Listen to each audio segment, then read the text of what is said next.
You are now listening to Digital Suplex Radio.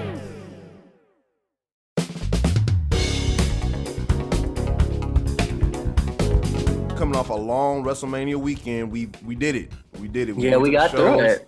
We got through it. A lot of no, not me. You went to every single show under the umbrella almost damn near. So we're gonna talk about everything you went through, everything I went through during the weekend. Of course, we're gonna recap WrestleMania 38. We heard a lot of people review it and talk about it, but goddamn it, we gonna talk about it. Okay? Is that okay with y'all? We're gonna do it. We're gonna do it. So Shane, let's pop it off with you because as you told me last week you took off a good number of days just to hit all these shows. And so, how was your weekend going? I was shocked that I was able to get that many days off, like just requesting it. Like I gave them like a month notice and I was like, hey, I want to take off Thursday, Friday, and Saturday. And they approved it. So that was cool. And, I still got a little bit of that student loan money from my grad school. Yeah. So I'm like, you know what? I got a little extra. I'll buy a few tickets. Why not? Why not? And so I mostly went to collective shows, the GCW collective, which is pretty cool because they have it's a lot of different promotions. It's just they use the same spot. So it was rad. And I was so exhausted by the end of it. My feet hurt, my legs hurt. I was tired. I was hoarse because I'm not a yeller. I don't yell like in general. I'm not a loud person. Mm-hmm. I was loud here. I let it out. I let it out. And just some incredible wrestling, honestly being better than anything WrestleMania put out. And be real honest with you, there was some amazing shit that went on that weekend. I watched Bloodsport. That was the first show I started with. Josh Barnett's Bloodsport 8. Mm-hmm. And, I'd never really watched a Bloodsport. I'd seen like clips, and I've always been kind of wondering like what the shoot style kind of like MMA look to wrestling is, like doing like shoot style wrestling, but like with a predetermined outcome like that. How does that work out? Like, how do you make a fake fight look like a real fight? And man, there was some good shit. There was some really good shit. Jon Moxley and Biff Busick was one of the most violent, just physical altercations I've seen in a while. That shit was awesome. Minoru Suzuki and Chris Dickinson, that was awesome. Yeah. Chris Dickinson won that match. A lot of people weren't happy with it, but I think that just kind of means they aren't really paying attention to Chris Dickinson that much because Minoru Suzuki doesn't need to win every match. He's not Superman. He can't win. He can lose. He's lost many times. But people weren't happy with that. Like I personally, I don't really think too much about it, but it was a great match. Really great shits. A lot of blood, a lot of kicks, a lot of strikes. Very stiff, wasn't it? Yeah, very stiff. You heard a lot of that pop with things, Yeah. And it was some really good stuff. And it was a lot of good ranges stuff. You had like smaller guys like Ninja Mac and Yoya. They had basically they had just like a martial arts kicking battle the entire time. It was pretty cool. Yeah. Masha Slamovich was there. She was great. Marina Shafir, the Problem. She was there. Okay. Calling her the Problem. I like that moniker. And she's coming off a stint with WWE, right? Yeah, she was in NXT for a little bit. She didn't get a main roster run, but she was in there a little bit with Shayna Baszler.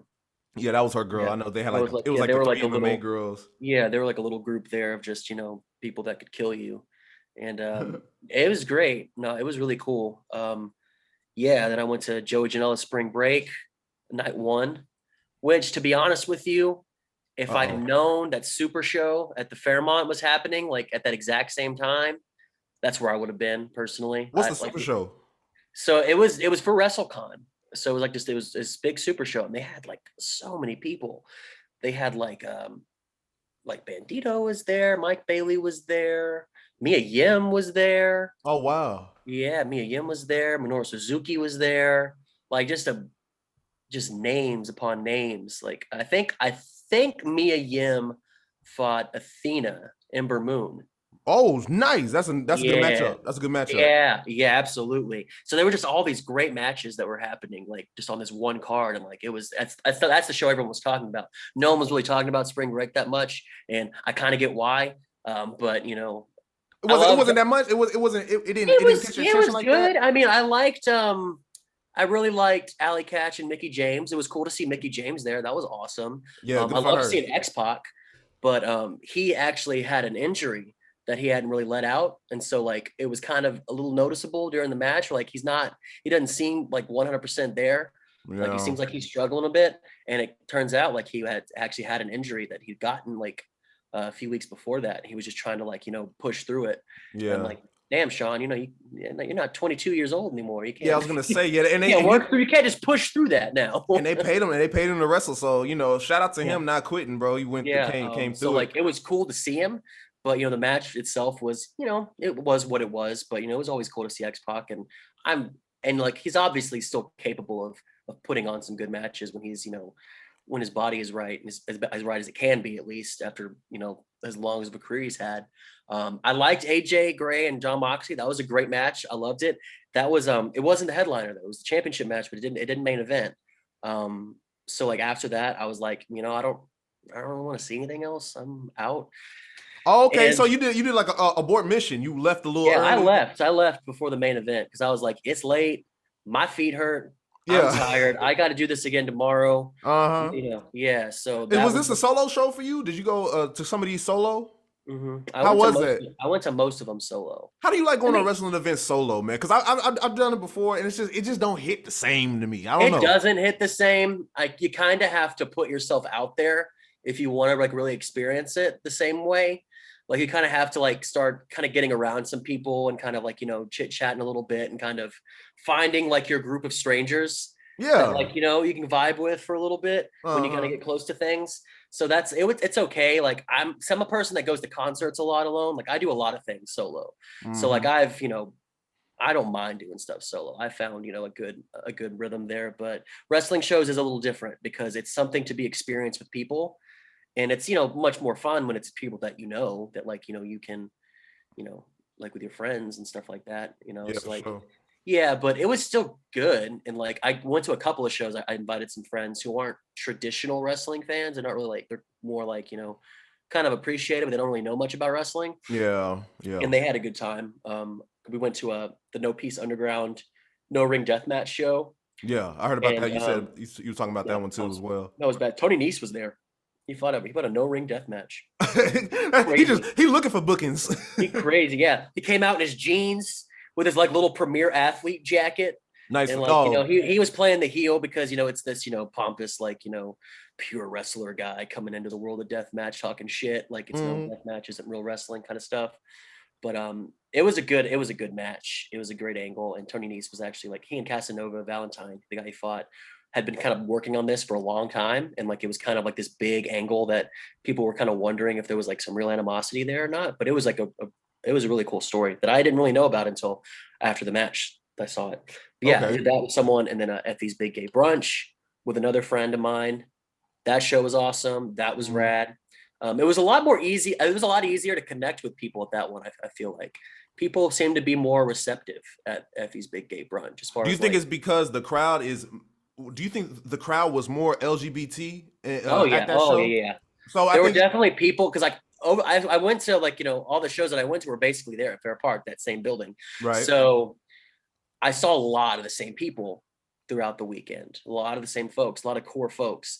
Effie's Big Gay Brunch was the one that was the most diverse. And I'm like, I'm seeing a lot of people I have not seen at all this weekend. And I probably won't see again because Effie's Big Gay Brunch is something I think, and I'm going to, in a more small scale kind of way, kind of transcends wrestling a little bit Hmm. because it's so about embracing diversity and about embracing marginalized communities, especially the LGBTQ community specifically. I mean that's really who it's for.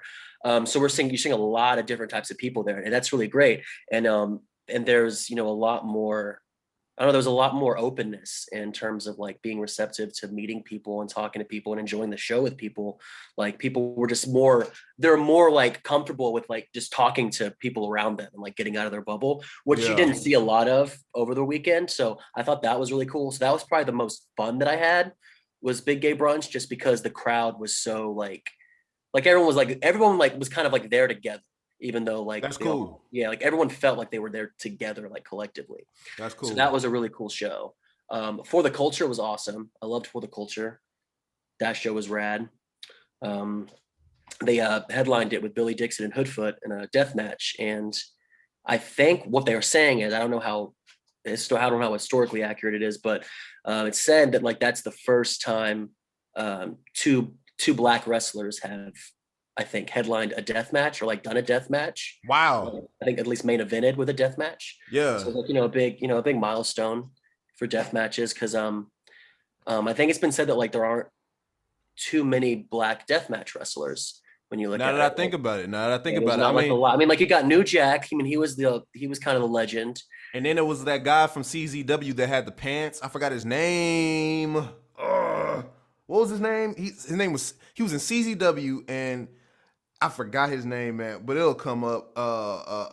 It was a Rascal or something like that. It was a guy in CW who used to have the kick pants. But yeah, there aren't that many black deathmatch wrestlers. That's true. Yeah, I mean, like I guess Abdul the Butcher.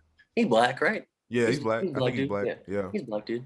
I don't know if he was like, I think like Islander or something like that. Yeah, they did a good job trying to like protect the gimmick, because it did seem like he was a foreign dude. I think he's just like a black dude. Yeah, he's just like a black dude. Like he doesn't have like a foreign accent or anything. He's just a black dude that like to stab people with forks and shit.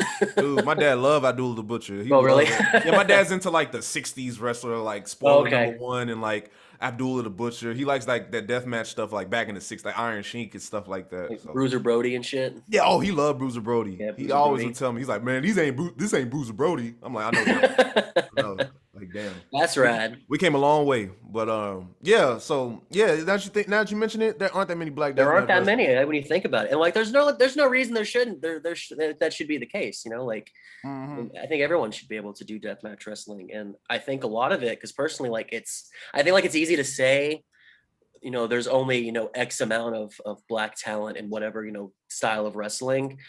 But I don't think that's true. I think what's true is they just aren't booked. And like, they just don't get the same opportunities. Cause like, I've looked through, like, and there are tons of black wrestlers. There's tons of Latino wrestlers. There's tons of Asian wrestlers. They're everywhere. And the problem is it's still like, cause at the end of the day, it comes down to who are you booking? Like, who are you giving the jobs to? Cause it's a business. Like promoters make decisions of who is on the card.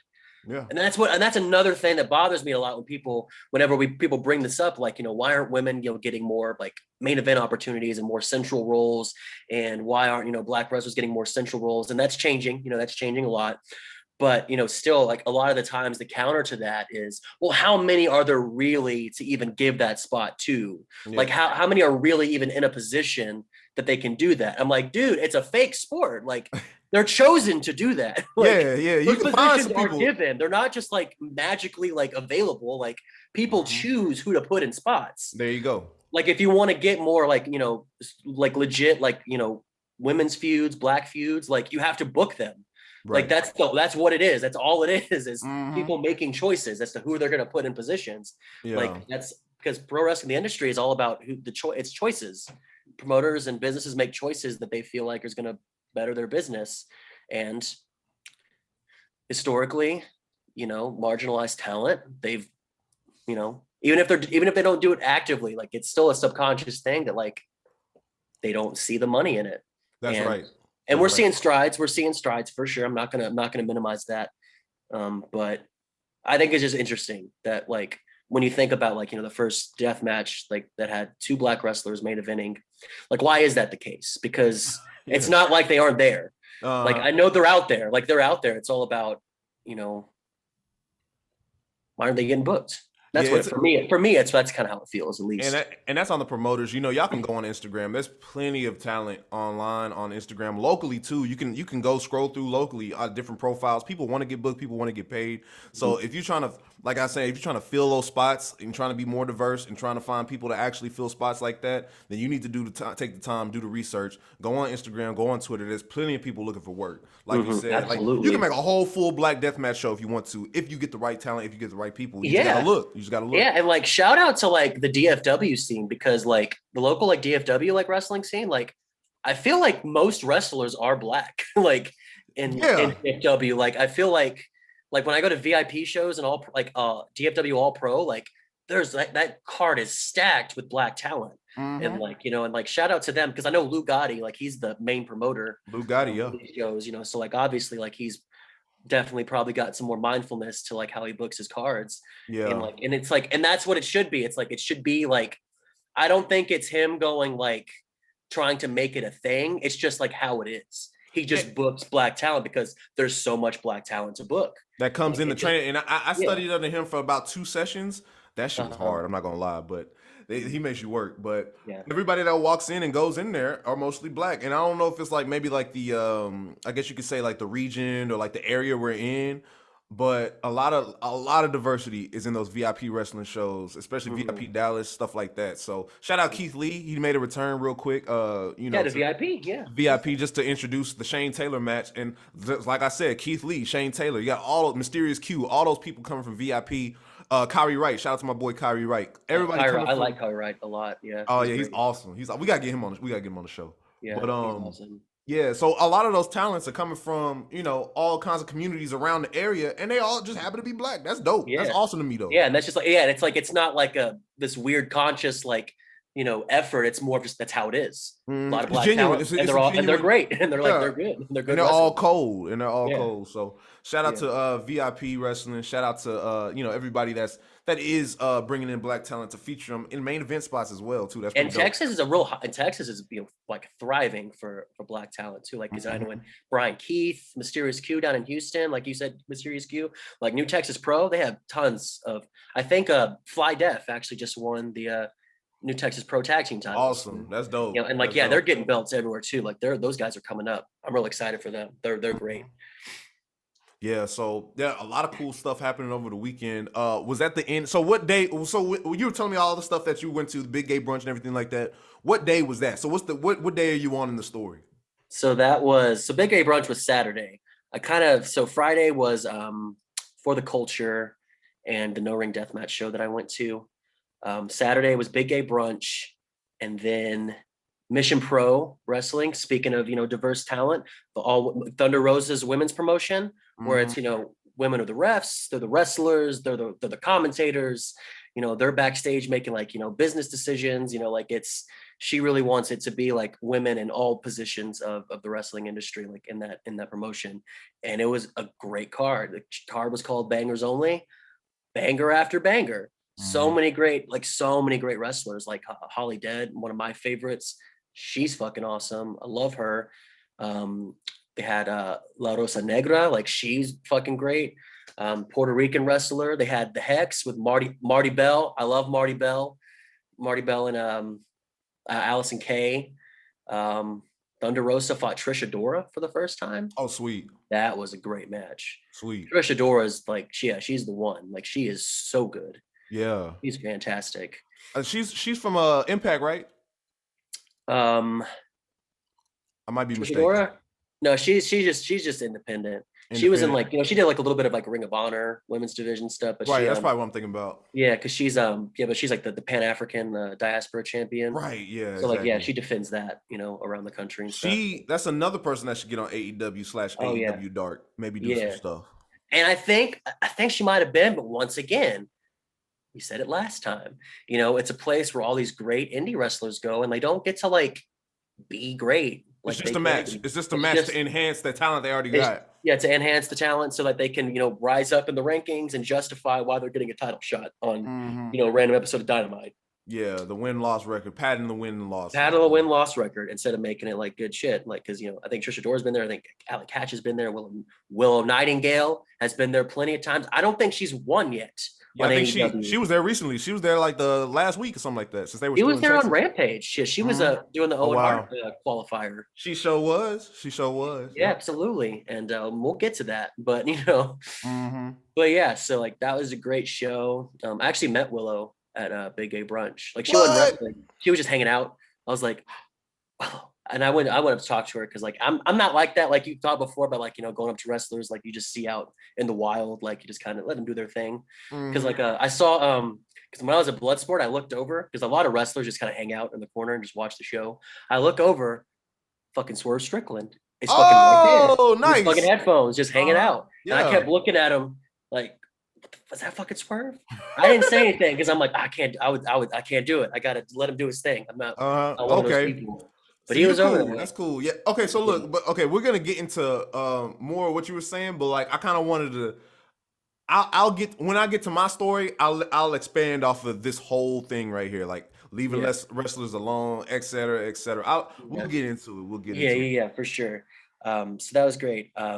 So Saturday was big gay brunch, the Mission Pro Bangers Only, great card all around. So many great wrestlers: Masha Slamovich, Lindsay Snow. Um, the Renegade Twins. They're the tag team champions in Mission Pro. Okay. They're fucking hilarious. I love them. They're very fun. They're like because they're like very egotistical like heels. So like they're hilarious, because they're just hot shit and they're constantly like doing the most scummy things to win and keep their belts and shit like that. Right. They're really Okay. great. Yeah. That's cool. Yeah, it was a great show. Rache Chanel and Maddie Rinkowski, they're a tag team right now. I think they're called like the Bougie Elite or something like that. Right. Something like that. But they're really great. Yeah, I think they were the ones that fought the Hex. No, they didn't fight the Hex. That was a 6-man. Can't remember who they fought. But anyways, yeah. And then after that was WrestleMania Night 1. Okay. So I'll get let me talk about my Friday Yeah, because go for it. Friday I had something to do. I had the meet and greet with Jeff Hardy, and this is gonna be an interesting part of the show right here. So, you know what I'm saying? Jeff Hardy was advertised for a meet and greet at Gillies Dallas. So I was conflicted because I wanted to go to Supercard of Honor, which apparently was a great show. Sucks I missed it. Sucks we both missed it. It is what it is. That's one I was also like, man, if I hadn't gone to this show, I could have gone to that one. Yeah, we only have one body, so we can't be in two places at once. It is what it is. WrestleMania weekend. Everybody books on top of each other. But I've been watching Jeff Hardy since I was a kid. I've idolized him a lot. Just his personality, his creativity, et cetera, et cetera. So I was like, you know what? Fuck it. Let me book the Jeff Hardy Gillies thing. So I go up in Gillies, right? And it's kind of like a line, right? And I think they had something else scheduled in the next room over. So we're in line and they have something scheduled for the next room over. So I'm like, okay, we in line waiting, bro. And we turn around. They're like, excuse me. We turn around. Oh shit, it's Al Snow and two females, two ladies. I was like, oh, okay. Al Snow passed through. We're like, oh, Al Snow. He walked through. And I was like, wow, that was cool. We got to see Al Snow. It's Nia Jax. We turn around. Nia Jax walked through. Hey guys, hey. I'm like, hey Nia Jax. So she was talking to us, or she kind of walked by to get a drink. We were at the bar. She kind of went through to get her drink. Nia Jax looks good. She was getting a drink, doing stuff, whatever. She was coming back through, and this is what I was talking about. People were like, Nia Jax, gotta get a selfie, gotta get a selfie, gotta get a selfie. And she was like, she was real nice about it, but it's just, I don't know. I'm not the type, oh, please get a selfie. I'm not gonna do all that, Yeah. So Nia Jax passed through, and then, oh shit. It's Braun Strowman. Braun Strowman, big ass. He walked through. He's huge. Controlling the narrative and all that, He's control because they had a control your narrative had their first couple shows in Gillies Dallas the night before, which I have not really heard anything about. And you haven't heard nothing about it, right? No coverage. I haven't even seen no matches. I think I've seen Dante Smiley. So for all I know, it didn't actually happen. I have no evidence. I have no evidence that it existed. Yeah, Pixar didn't happen, bro. For sure. But yeah, one of the guys I follow, Dante Smiley, actually wrestled. Black dude wrestled for Control Your Narrative. That's pretty cool. So I understand, get your exposure. Anyways, saying that, Braun Strowman came through, and then EC3 came behind the curtain where we were standing. I was like 4 feet away from EC3. I was like, because I'm not going to be like, oh fuck. I was just like, hey, what's up, EC3? And then this one guy in front of me was like, oh shit, it's EC3. And EC3 was like, oh shit, it's EC3. And then he ran behind the curtain. Okay, cool. Keep your character. All right, I fuck with it. So anyways, this is the tough part. Okay. We going up to the stage to meet Jeff Hardy. X-Pac comes over and everybody's like, X-Pac, get a picture. I'm the only one who didn't really ask for a picture. He came up to me and was like, fuck, so this is the fucking line to meet Jeff Hardy? And I was like, yeah, man, he takes his time with everybody. He was like, yeah, that's cool because it fucking sucks when people are like signing shit, don't even look at you. I'm like, yeah, man, but Jeff Hardy cool, man. And he's like, yeah, this is nice though, man. This is nice. We're just chopping it up with X-Pac for like 2 minutes. That was pretty cool. This shit with X-Pac, that's cool. That's cool, I'll take it. And then he went back. He was dressed up in a suit and whatever, so they had like a little rap party on the side over there. And so that was cool. go up to the stage to meet Jeff Hardy, man, and you know he just had a whole panel with Jeff Jarrett and whoever. I think it was Conrad Thompson, the guy who has the podcast with everybody who's over the age of 50. So they had like their little Q&A session up there before. Then Jeff Hardy had to do the meet and greet. Then he had to do an acoustic show after I left. Then he had to like fly back. No, then he had to do WrestleCon the next night. Then he had to do AEW on Wednesday. Saying all this to say, finally get up to meet Jeff Hardy. I'm waiting in line. Jeff Hardy needs to take a break. He took a break, went behind the curtain, comes back, got my phone because the assistant's there to take pictures. Jeff Hardy standing like this. I walk up to Jeff Hardy, and Jeff Hardy's like, slaps me super hard. What's up, man? I just have all this energy. I'm like, oh, man, Jeff, what's up, man? What's going on? He was like, hey, man, it's cool to see everybody here, but I am fucking tired. And I was like, I know, man. I know what it is. He was like, come on, man, let's take the picture. I was like, cool. So we took the picture and everything. Jeff Hardy cool as hell. Then, like, I give him one of my action figures to sign right there. I give him one of my my Jeff Hardy action figures to sign. And he says something. He starts mumbling, and then he signs it. I'm like, all right, then, Jeff. Something was kind of off with Jeff a little bit. I'm not saying all this to say, shit, keep your eye on, keep on. Yeah. The man was tired, you know what I mean? And all I'm saying is to say is there was like reports like, oh, Jeff was fucked up over the weekend. Jeff was fucked up. If he probably was drinking just to get through it. I don't know, but just to like take the edge off. Yeah, just take the edge off because he has. Yeah, I'm not one to judge people's methods of getting through shit. I'm not, you know what I mean? Exactly, and I know he's under control. He's not belligerent. He wasn't like falling over his ass and nothing like that. He was just fucking tired and maybe a little drunk, bro. It's a bar. We're at a bar. You probably got some fucking drinks or something like that. Because you're a wrestler who already has a physically demanding job, like on your body, like that in that regard. But then now you have to give people access to you. Exactly, and that is tough.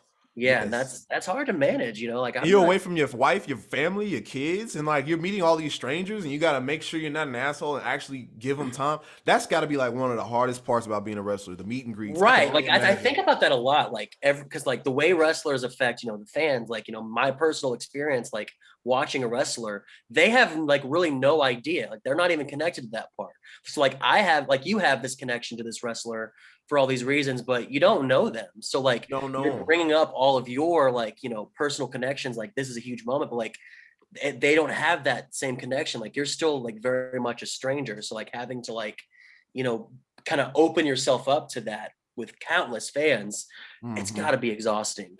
It's gotta be exhausting. And we were in line for about I was in line for about a good hour before I actually went up to talk to him, and there was still a big ass line behind me. So I don't know if his acoustic show got pushed back. I don't know if he still had to do that, but I went ahead and left afterwards. Then I saw Carlito on the way out. Didn't say nothing to him, but yeah, man, it's taxing on these people, man, and especially during WrestleMania weekend where you wonder like, oh, I gotta pay $60 to meet fucking Gregory Helms. Like, yeah, you do, bro. Cause like just put it into perspective a little bit. Yeah. And you'll understand why. Yeah. Cause I know Sasha Banks talks about that a lot, where she'll be coming out of her hotel or the airport at like 4 a.m. and there's like 50 fucking people with all the little action figures that they're probably just going to go back and sell. Yeah. Right. So like, it's people that are just like wanting to just basically profit and be opportunistic and like demand access to you, when wrestlers, they really don't, outside of their job, they don't really owe it to you outside of that professional capacity. Yeah. And so like people like, talk shit about Sasha, like she's not like nice to her fans when they see her, and she's not approachable and she's standoffish. I'm like, put it into perspective a little bit. Like think about that. Have some empathy, bro. Have some empathy because like it's a physically demanding job, and especially with WWE, it doesn't stop.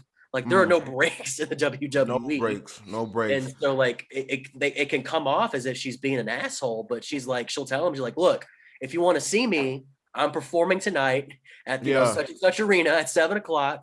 That's where you can find me, or come me at the meet and greet at 5 p.m. or whatever. Like there you go. That's like her boundaries are, when I'm in a professional capacity to meet you, do it then. But don't fucking, flank me at my hotel or the fucking airport when I'm tired as hell having to get from place to place so you can, get your little figure signed so then you can go sell it to someone else. You see a lot of people like that. And a lot of fans, they make a lot of demands that really aren't theirs to make. I feel just shitty people. And that's why whenever I see wrestlers at shows, I usually, unless I'm like saying like, hey, good match, or like, hey, what's up?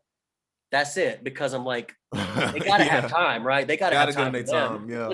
And our job is just to support them, be the audience, be the crowd, you know what I'm saying? And Play our role. enhance the show. Yeah, play a role. Play Same our thing role. with Ricochet. Know your boundaries. Like know where the line between you and the wrestler ends. Ricochet on Twitter was talking about, don't come at me in the airport at no 4 a.m. talking about some, can you sign some shit? Can you take a picture? I'm at the airport at 4 a.m. I don't even want to be at the airport. You know what I'm saying? Yeah, The airport's one of the most stressful fucking places. You got to be time vigilant. And you talk about, can you sign my shit? Can you talk to me about, man, I ain't trying to, if I was a wrestler and I had to be on that WWE schedule where I had to catch red lines back and forth to the city and not miss any time, I'm going in disguise, bro. Straight up. I don't got time. I might even have to be a dick to people if they ever. Might have to be a dick. Oh, I'm sorry. I'm sorry you had to see this, but I cannot do any. But I'm not doing it. I'm on the clock right now. I need to make it to Atlanta, and we in Dallas. I'm not in character. I'm not in my. This is not. Yeah, that's a weird thing with wrestlers is because there's still that like expectation that they are like this character everywhere they go. And they are like have to be this, and like that's changing now. We know that wrestlers using their names, real names when they're out in public and shit, and like we know it's not real, but there's still that kind of they have to like constantly be on like alert, just for that shit because that's crazy, and that's why like whenever I looked over and I saw Swerve, I knew he had a busy weekend because he's on Super Card of Honor, he's doing Wrestlemania, he was at the Grammys later on that weekend. He's got places to be. I see him hanging out. I'm like, and because honestly, that's all I need. It'd be cool just to be like, hey, I saw Swerve. That was cool. Just hanging out. Same thing. Like, what's the difference? Like, what's the difference between that and seeing him in the like? It's all the same. Like, same thing with those guys in line with me. Like, they got a selfie with X-Pac where he was like, what the fuck? Or I had a whole conversation with X-Pac. I'll take the conversation over like a little selfie where our forces got to be in the picture. Yeah, like I think that's why he came up and approached me. Where I was like, hey, I'm a huge fan. Like, you're one of my favorite wrestlers. So excited for all the big shit you're going to be doing. She was super nice. Shook her hand, just like let her know. And like, what about my day?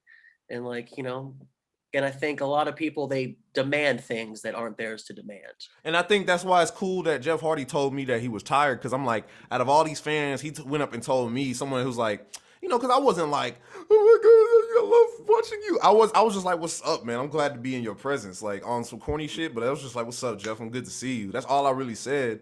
Because I'm not gonna have no groundbreaking ass conversation in a meet and greet. We supposed to meet. Yeah, what's up? Like there's an agenda there. Like it's let's get it going. Yeah, like you're not special. Like no one in that line is special. This dude in front of me was like, I'm gonna ask him about back in TNA with Dixie Carter and shit. Bro, get the fuck out of line, bro. He doesn't owe you that. He doesn't owe you that. You don't know him. Yeah, bro. I'm gonna ask Jeff. I'm gonna ask Jeff about Dixie Carter and the TNA, the Immortal storyline. Bro, what the fuck? He don't, bro. Honestly, he probably first of all, he don't even remember that. Probably don't want to talk about that. He's here to meet you and greet you. Oh, what's up? Holy shit, take the picture, and then that's a wrap. He's here to do a job. Like, and he's doing it to give back. Obviously, like he probably wants to do it. Like, it's a good thing to do at the same time. It's still a job. He's still a professional. He's still here because he's getting paid and he's got to do it. And he's fulfilling his obligations that he made professionally. For sure. And like the element of that's real that whenever he meets his fans, like that's great. But like you're just one fan of many. Understand your role, know your lane. And don't step over those lines. Especially in this long ass line. Let the kids have their little, oh shit. Like, a couple kids came up and they had their Jeff Hardy armbands and shit. Let them have their moment. Let them have their talking time. Oh, yeah, because wrestling's still different for kids, right? Yeah. Like that's straight up like they're in hero territory. Like they see Jeff as like a deity, but like me, I'm like, oh shit, is fucking Jeff Hardy. What's up? Get the fuck out of line, bro. That's all I gotta be. Guarantee he's not even going. He meets thousands of people at these meet and greets, especially over WrestleMania weekend. You think you special, so you gonna like go through the booking of the match, bro. Who gives a fuck, man? But it's one of those. But anyway, that was my Friday meeting Jeff Hardy. That was awesome, and we're going into WrestleMania Saturday. So what'd you have on the agenda, Shane? First WrestleMania, right? First WrestleMania. I was up at the tippy top. Oh yeah, so what was your section? My section was like 2:0. I was in like the 2:20. I was like 4:30. Okay, so you watching the screen. I was watching a big ass TV with great sound. That's what I was watching. Fuck it is what it is. It is what it is. I mean, it's not any different. I mean, it's better there than it is the little dots I'm looking at. How was the vibe there? Was the crowd pretty receptive? Everybody was chilling. Everybody was having a good time. It was weird, man, because like the people that I was around, they were like, WWE people. Okay. They're the ones that are watching every week. They know what's going on. Like they're clued in. Like they're WWE people. Guy I was sitting next to, he said he got tickets to like the Hall of Fame, night 1, night 2, Monday Night Raw. Yeah. Like he was there for WrestleMania, Mhm. and see me, I was like, I'm there for what the shit that WrestleMania brings out of everyone else. And I'm just kind of, WrestleMania for me. And at this point is like, it was really more of a bucket list thing just to like check it off to say like, hey, I've gone I went to WrestleMania. Yeah. I did that. I probably won't do that again. I don't think it's worth it at the end of the day. Okay. We can get into that. Okay. Yeah. I mean, the first match, was Shinsuke Nakamura and some Boogs. who the fuck is that guy? He's okay. Who Look, the fuck is that guy? So Rick Boogs, he used to go by my friend likes him. His name was Eric Bugenhagen. And so he was like a viral weightlifter dude who used to lift weights real heavy and like he used to make scream real loud and shit. So he got memed a lot. Then turns out he was a big fan of pro wrestling, so he went ahead and tried out and then he got on the show and they're really trying to push Boogs. Like Vince likes him. He's super strong. The guitar stuff is a little over the top for me, like the whole like that's just over the top for me a little bit. That's Vince McMahon shit for you, though. But when you work for Vince, you gotta just go over the top, because he's over the fucking top. He's insane like a motherfucker. We're gonna get into that later too. But yeah, that's Eric Boogs, and unfortunately he had an injury, and y'all all saw it live, man. That's tough.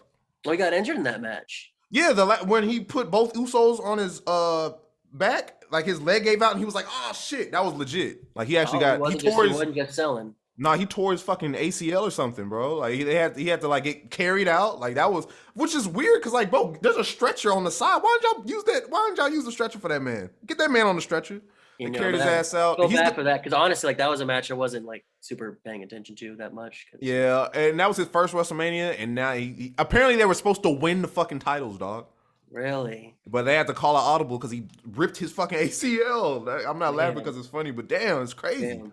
So, yeah. Oh shit. Yeah. That sucks. Mm-hmm. But yeah, yeah. So that match was, I guess, what it was. I mean, I think it's funny seeing Shinsuke Nakamura like in that because Shinsuke Nakamura like one of the greatest Japanese wrestlers like in history. Opener on WrestleMania tag match. Yeah, but it's like the same time. It's like it's funny because I'm like, I mean, he's probably gonna give a shit. Like he knows his body can't do what it used to do, and like they're fucking giving him a big ass check to just hang out and surf. Like, I mean, yeah. You just go surfing all the time. Like, fuck yeah, do what you got to do, man. I don't sweat off you. I don't sweat it. He's paid his dues. Shinsuke's paid his dues. Yeah. Obviously, I'm not one of those people. It's like, why are they there? Why are they just doing it? I'm like, dude, it's a business, man. You got to make the choices for your family. I'm not like, a lot of times, like what fans, like what wrestling is to them isn't the same thing of what wrestling is to the actual wrestlers. Like they're in it. They might be in it for different reasons than you want them to be. Like and Kevin Owens. Really, yeah. And like, that's just not your business. Like you can't get mad at that because like Kevin Owens made his decision. He's an adult. He's a smart dude. Like he's got a family. Like he knows what he's doing. For sure. He made his choice. Sami Zayn's another guy like that. They're like, what? They're not using him the way they need to. He's like, I don't think Sami Zayn or Kevin Owens are perceiving it the same way that you are as a fan. Right. Like there are different motivations there. There's different reasons they're doing what they're doing. And like, right. They're not like looking at wrestling at this point in their career, probably the same way they might've been looking at it when they were 22 years old, on the indies. Right. You know what I mean? So, yeah. So there's that. Yeah. I mean, the wrestling was, I guess, okay.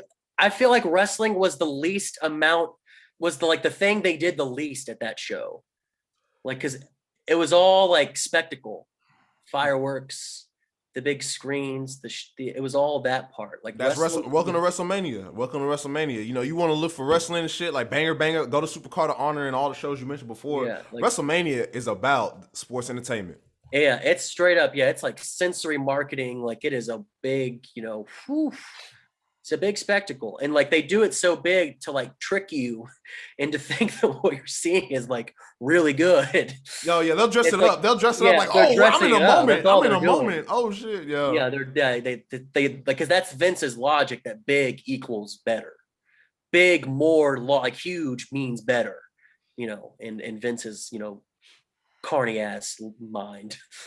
Yeah. But I can't remember all the card. I remember the ones that stuck out to me. I loved Becky Bianca. That was a great match. Holy shit. That match was dope. I was excited for that match and they fucking delivered because Becky Lynch is one of my favorite wrestlers. Bianca Belair deserves everything she's getting. Like, she's fantastic. Yeah. And, she connects with the crowd, and the people love Bianca. Like, if you're on Twitter and stuff, like, people love Bianca. Like, she's got a lot of fans. A lot of people support her, and that's awesome. She's great. I loved her in NXT. I loved this match. I was really cool. They told a great story in the ring. I think Becky, was in a position where, she was put in the position she was put in, and I think she did everything to make Bianca feel like a absolute hero. Exactly. And it was awesome. It was a great match. I loved Hope. As a band nerd myself, I loved the fucking marching band. You're talking to one right now. Fucking theme. You're talking to one right now, for sure. Yeah. Absolutely. Yeah. Because I was drumline all 4 years. So like, I was trumpet. Oh, right on. Yeah. Like, so I was a band nerd all through school. So like, that was cool. I kind of liked the big time Bex thing. Like, just her being a asshole. I kind of like that a little bit. Yeah, that's pretty cool. She plays a role well. Yeah, she's great. She's great at heel, face, whatever she needs to be. And I think it sucks that she was put in a position to where like she had to be the one.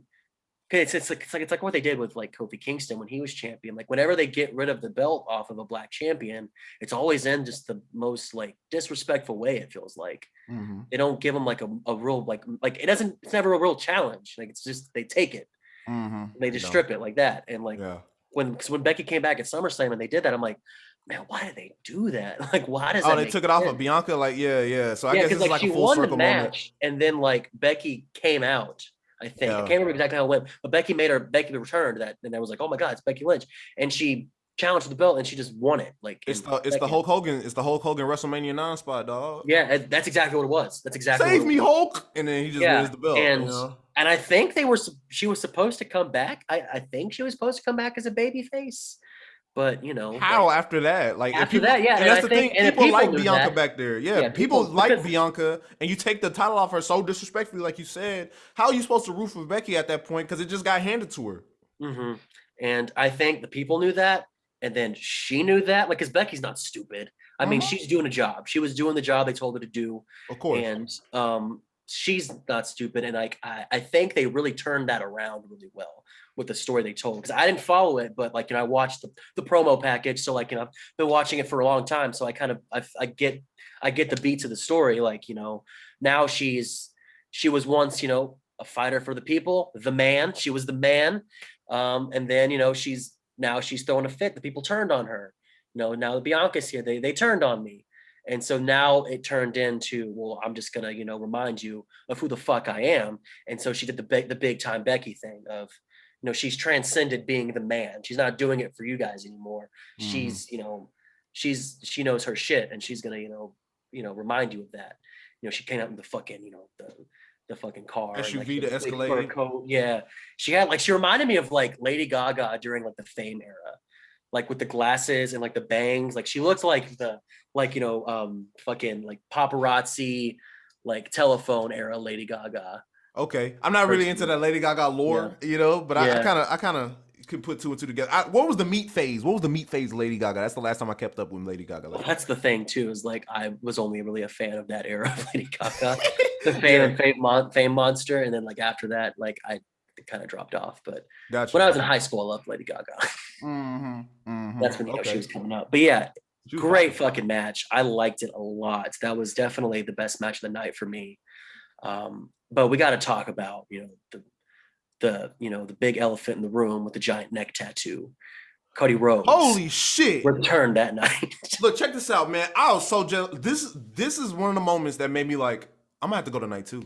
I'm gonna have to go tonight. Really? I can't miss no more of this. Like, we were debating on going. My girl was talking to me like, do you want to go tonight? I'm like, I don't got the money. It's last minute.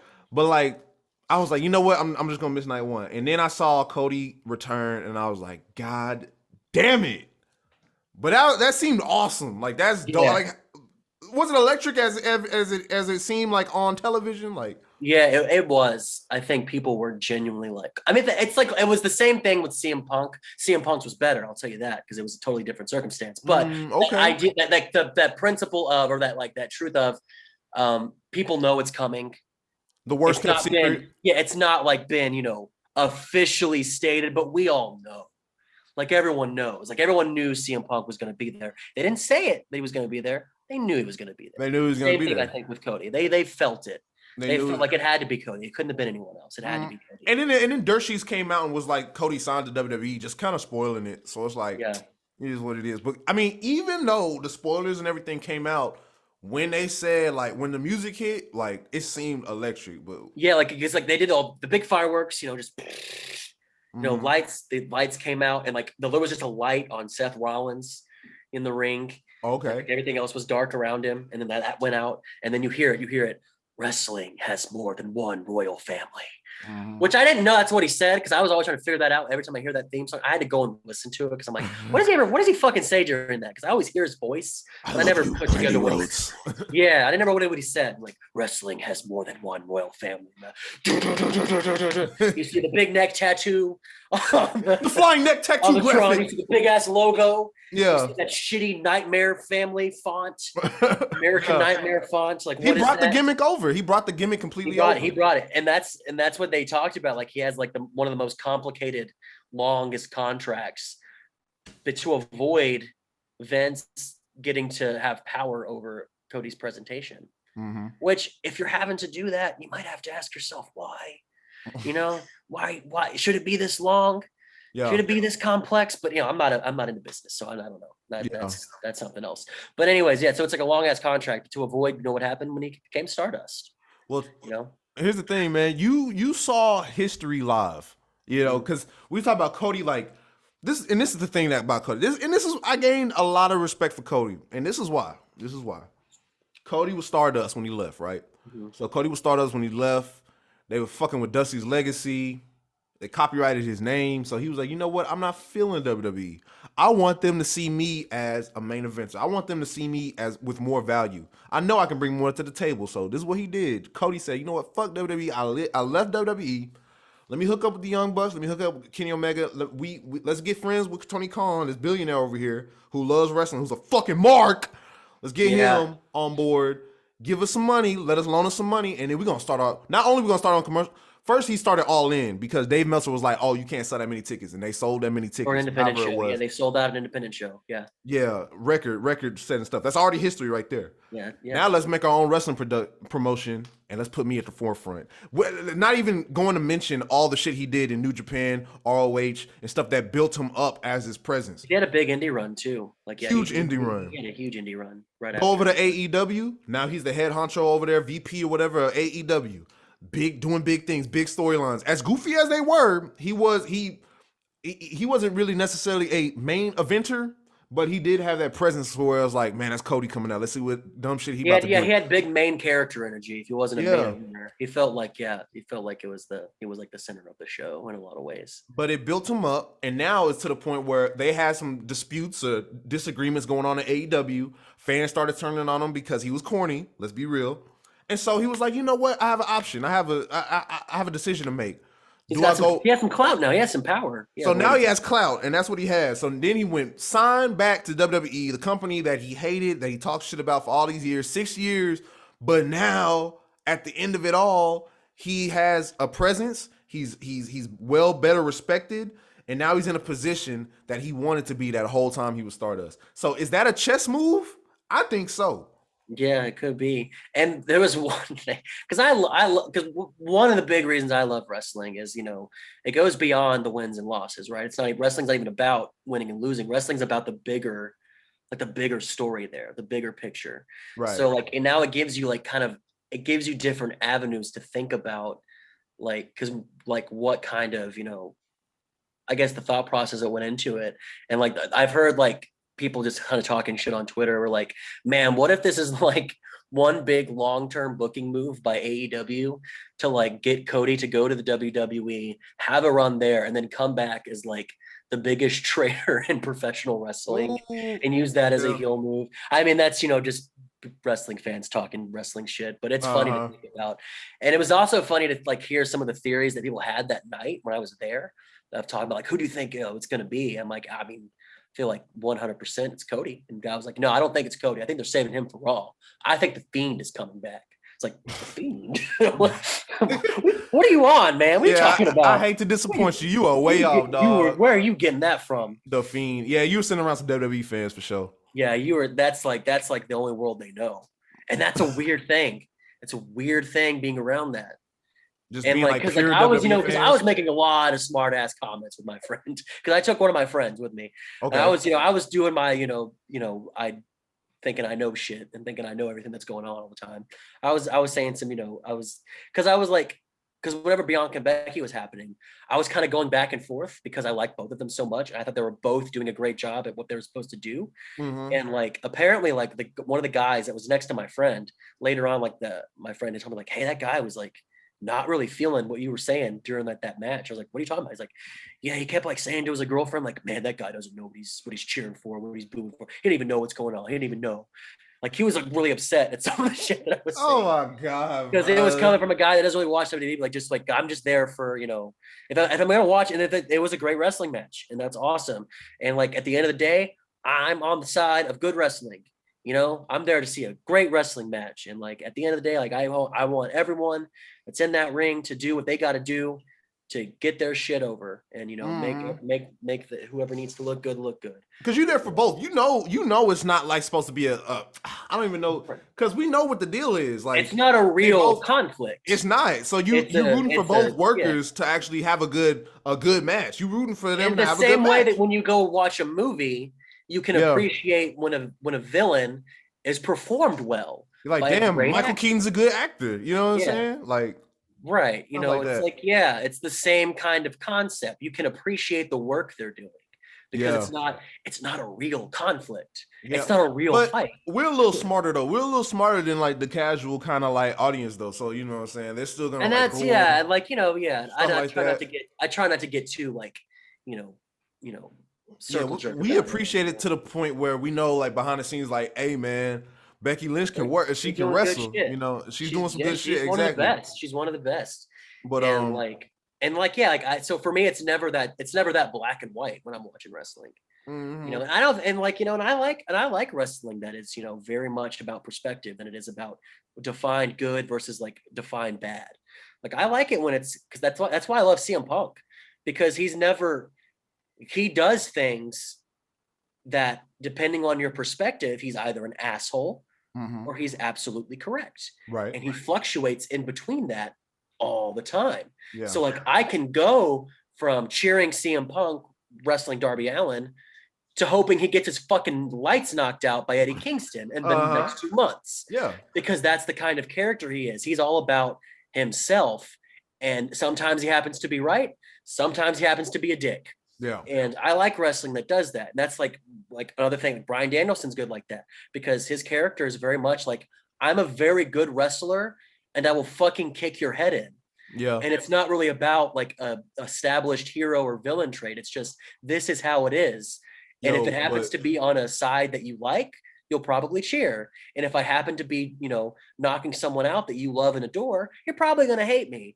And it's going to flip back and forth all the time. And I like what you just described is the AEW dynamic. Hi, you're a fan. No, I'm just playing. But what you just described is an AEW dynamic to where there's no faces, there's no heels. But like, they right though. Like there's like, you can decide based on this wrestler's actions and what he says in his promos. Like, I fuck with that. So let's see in this match, I think I'm gonna cheer for him. Or like, I don't like what he said. So in this match, I'm gonna boo. That's fine. But in WWE, it's like down the middle. This is a good guy. You need to cheer for him, and we're gonna make you cheer for him. They don't give a shit how you feel about it. Yeah, they're still gonna push it the way they want to push it. Mm-hmm. Yeah, because that's another reason why they turned on Cody. Yeah. That's another reason why they turned on Cody, because like he was forcing people. I have a half black daughter. Oh, I don't. Anthony, I love America. I love America. What the most tone deaf shit? Yeah. Like, you know what I'm saying? Like, and that's why people didn't like him at AEW. But now he might fit in with the WWE. Yeah. Ironically, what he was saying this whole time might have fit better in WWE, because if you're a good guy, WWE will put you in all the commercials that make you look good. They will push you in the video games, in everything. They'll make you look good. They'll put you on lunch boxes. They'll do everything they can to make you look and feel like a good person and a good guy and a hero. Whereas in like AEW, because AEW they take a lot from the ROH mentality. They take a lot from the Japanese style, where it's very much about the actions of the wrestler, what the choices wrestlers make. Then that gives you the choice. And that's another thing that the fans like choose too, because depending on the audience reaction, that's also kind of influence how the wrestler acts. And there's that freedom to respond that way. So you'll go into a match where like at first maybe a guy's being cheered. He does something you're not into, you start booing. They hear that. They start acting a little more like an asshole to kind of like, to validate what you're kind of doing. So it's like this weird kind of like the audience in a way is part of the story, right? They have a very limited role in the part of the story. It's not about them, but they make decisions that influences how the wrestlers are going to respond to that. And it's vice versa. And WWE doesn't want you to think that. They want you to get behind the package they're giving to you. Right. And they're not really concerned with how you respond to it, because they're just going to give it to you anyway. And if you don't like it, tough shit, because they're still just going to give it to you anyway. Yeah, that's what gets annoying. It's just like, let us think with our minds. Like I said, like WWE, don't insult the audience. Trying to mold it. Yeah, don't insult us. Because we know like the stories are kind of simple. They're never that like super like complex or it's about two opposing forces trying to get what they want and trying to get over and trying to win in that way. And they're going to do what they got to do. And sometimes they take the easy way out. Sometimes they take the noble way. And like, depending on how they make those choices, you respond as an audience member. Do you like that? Do you not like that? Maybe you like it. Someone else doesn't like it. And that's where it gets, dueling, because it's about perspective, as opposed to believe who is good and believe who is evil in that sort of black and white way. Now, don't get me wrong. I don't mind a good, well-defined, like established heel versus an established face. I think that's good. It has its place. It's great. I like matches that do that. I think just for me and the bigger picture, because I'm a person like in my own life, I'm more about perspective than I am about trying to force everything into this dichotomy of good and evil. Like I'm a person that tries to look at things with perspective. Like I believe more about perspective and power than I do just good and evil flat out. I never think it's that simple. There's always other layers to it. And that's one thing I can appreciate about some of the really like great AEW feuds and the great wrestlers like, Eddie Kingston, CM Punk, Bryan Danielson, Jon Moxley, is they are people who are very much about perspective. And that's how they influence whether or not they're going to get cheered or booed. Yeah, they used to call those tweeners, but now it's like the industry has grown to the point where it's like you don't have to be a label. Do you like this person or not? Because we see Jon Moxley do one thing in AEW, another thing in GCW. It's just about how you feeling about him at that time. And you know what I'm saying? And the way it can kind of go in between places because they have different goals in different promotions. Exactly. So they're going to approach different promotions different ways. And that's cool because that's a part of the story too. Like that's a part of the character story. So like all of these elements, not just the in-ring, like all those elements, the fans, the ring itself, the camera, like the match, like all of it is a part of like the story. And that's where it bleeds into like fiction and reality because you're seeing all of it kind of come together. And I think a lot of times, and I think this is a WWE thing that they've kind of conditioned fans to think that like, it has to be this or that. And it doesn't. It literally doesn't. It can be whatever the fuck it needs to be. And I think fans have been kind of conditioned to like, they've been conditioned to like, because of WWE has done it so much that like, it's kind of like rewired their brains to think of wrestling in only certain terms. And it's still kind of a challenge to kind of break free of that. I understand. You know what I mean? So yeah, man. So but by the way, yeah, the match Cody and Seth, they tore the house down. You thought so? Yeah. You weren't feeling it or what? I mean, I have my thoughts on Cody. Like I get him. Oh I get it. Okay. Wow. Yeah. See, I wasn't. That's the thing is like when he came out, I wasn't as like. I wasn't as hyped. Like because I was expecting it. I was like, oh, there he is. That's him. Yep, there he is. There he is. There's that bleach blonde hair and that horrible theme song. Like that. Yeah, a little corny. A little corny. Yeah. Like did you watch? Did you see the lyrics? It's like they about. I can't even fucking say it. Well, corny. Yeah, it's corny. So on Twitter, like on wrestling Twitter, there's kind of a bit where people will put those first lyrics: adrenaline, In My In my Soul, soul, something and then something, Cody Rhodes. Cody Rhodes, or something, whatever. They Uh-huh. fill it in with like the roses are red kind of Mhm. format of a tweet, and I never knew what it was for. I always saw it, I never knew it because I never fucking learned the words to that song. I never wanted to. I Yeah. hated that song. I fucking hated hearing it. I fucking hated I hated Cody in AEW. They I was even not feeling it. they even posted the lyrics to it on BR Wrestling. I think they were like they're really trying to That's how I connected the dot there. I'm like, oh, that's what that fucking thing is. It's his theme adrenaline in my soul. song. Yeah, it's his theme song. Yeah, they And tried then to. like, and once I saw that, the floodgates open, and I just saw everything. And like, I saw Mhm. like when the Dark Order, during one of like the BTE segments, which I don't watch ever. I just sometimes I see clips on Twitter when they were like singing. They're like, adrenaline Oh in my yeah. soul, something, Cody Rhodes. Yeah, Yeah, and like now it's a meme. So now it's congratulations, a Cody. You got you meme. another meme. He's a memeable guy. He Everything, is. and like that's probably why he fits in better at WWE, Yeah. because he's the gimmick. He really is, like, It's because cool to he see came up him. in WWE, like he came up in OVW, like he was designed to be a WWE guy, He's a WWE and product. he really is a WWE product. He really is. People like he does an indie thing, he does AEW thing. But like the things that he was doing in AEW, the reason it wasn't clicking is because he's very much in the mold of a WWE superstar. Right. Like he's trying to make it these very, very cookie cutter, clear cut, like he wants you to buy into it. Like, and to a degree, every wrestler's doing that. They want you to buy into what they're doing, whether it's being a face or being a heel or just being themselves. Mhm. They want to get that over, but they'll respond however they need to. Cody wasn't being receptive to that. He Mhm. was trying so hard. Fortunate, and that's a WWE mentality too. So he took. I That's a think he took. WWE I thing. think he took Because aspects from WWE. Like as far as like you need to see me as this way. That's the only thing he didn't like be lenient about when he was in AEW. You And know. I feel like it's never worked in WWE with all the biggest stars. The first gimmick that they ever tried to get over always kind of sucked. Like, I mean, like, I guess the Shield's kind of a total exception to that rule. But like, think about it. Like, The Rock came back. He started out as Rocky Maivia, the Did shit. the clean cut baby face. Right. Loved the people, was happy to be there. People weren't feeling it. They kept trying to do it. They kept forcing it. What did the fans eventually start cheering? Die, Rocky, die. Fuck. Yeah.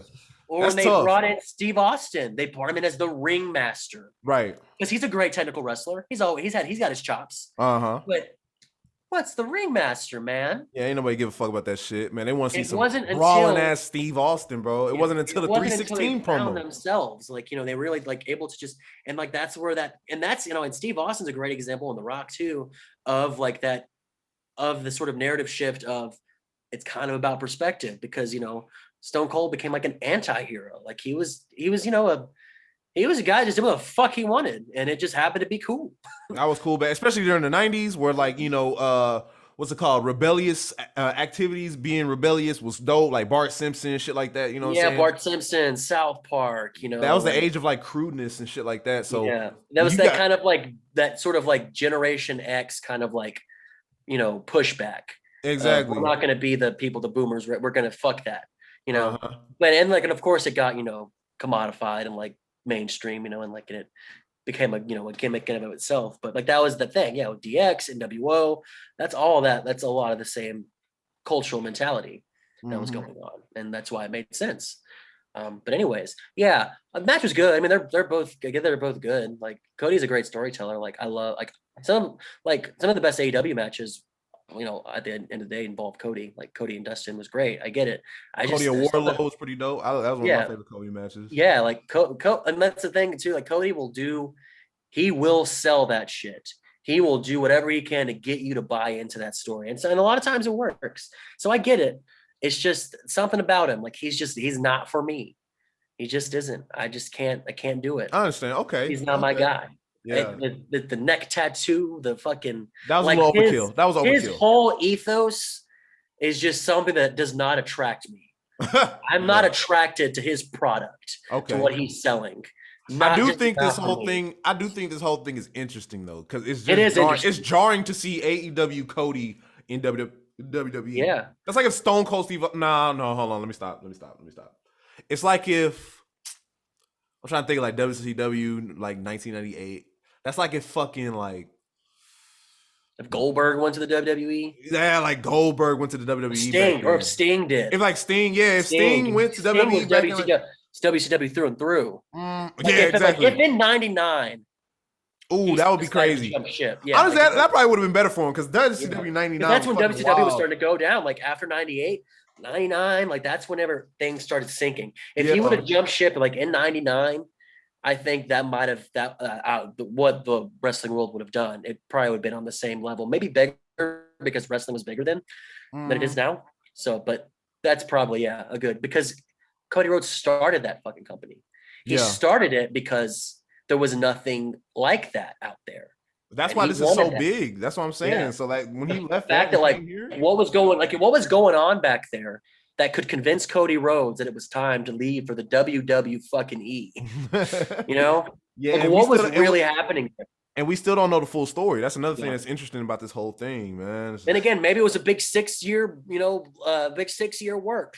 Maybe this was always the goal for him to always come back, because he always said it wasn't. He always said like, because I've been watching a few of the like the media things he's done, some of the interviews to try to like kind of get some glimmers of some of the reasons. And he talked about like how he said he would never come back before, but then he said like, well, that changed. Obviously, something happened behind the scenes. Something happened because like they talked about like they talked about that they were drifting apart, like creatively, I guess personally. Who fucking knows, man? But yeah, honestly, I don't have to see him on AEW TV anymore. Do your thing. I guess, I don't have to see him out there trying to get me to cheer for the United States. Yeah. Or the fact that he married a black woman. Yeah. And like now feels like a hero. He has bro, don't you know he had the first ever interracial child? The first ever interracial child. Don't you know? You gotta cheer him. Yeah, he's gonna, eventually run as a Republican in the Georgia Senate. So what is don't forget that, people. Don't forget that Cody Rhodes probably voted for Donald Trump. Yeah, we can get into all that. I can't confirm that. I'm not Cody Rhodes. I'm not quoting you on it.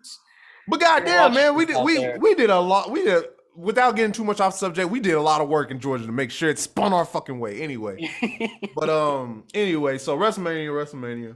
So was it after that was like Ronda Rousey? Was it kind of flat for that one? I don't hear a lot about Ronda Rousey. Well, yeah, because I don't fucking Ronda Rousey's just not good. Who gives a fuck? She's just not good. Yeah, fuck it. I don't know why she's there. Like she doesn't feel like she's into it. Like nobody told you had to come back and do a second. No one was clamoring for this. Like nobody was like, it was cool when it first happened. Like, oh shit, run it. But like now, no one was talking about a Ronda Rousey return. Like it'd be dope if Ronda came back.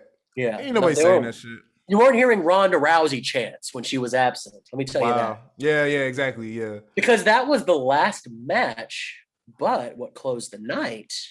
Talk about it. The Kevin Owens show. So this is your first time seeing Kevin Owens. Yeah.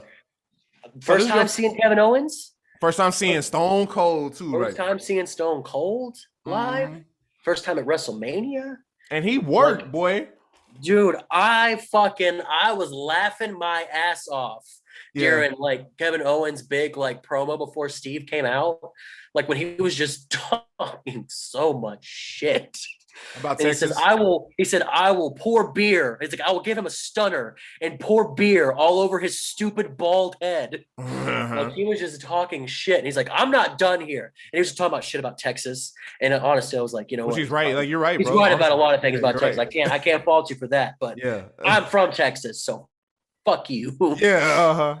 I can talk shit about Texas. I know why I hate Texas. You don't know. Yeah.